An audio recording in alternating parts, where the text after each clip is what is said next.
So I want to talk about using foreign key constraints in SQLite to ensure data integrity. So a foreign key constraint enforces a relationship between two tables. It ensures that data in a child table corresponds to existing data in a parent table. That might sound kind of confusing, but let's look into an example.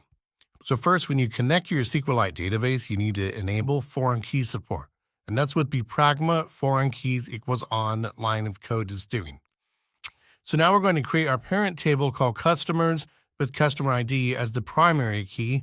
And then we're going to create the child table orders with its own primary key, which is order ID.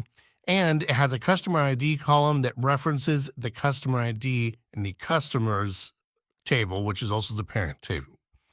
And so this foreign key ensures that any order that is put into the orders table must have a matching customer in the customers table. So we only want to allow an order to be placed if we have an existing customer. And so now we insert a customer named Alice into the customers table and add an order with a valid customer ID of 1, which is associated with our customer Alice. Now to see the foreign key in action, we attempt to insert an order with a non-existent customer ID of 99. And as you can see, this triggers an integrity error, demonstrating that the foreign key constraints blocked any invalid data.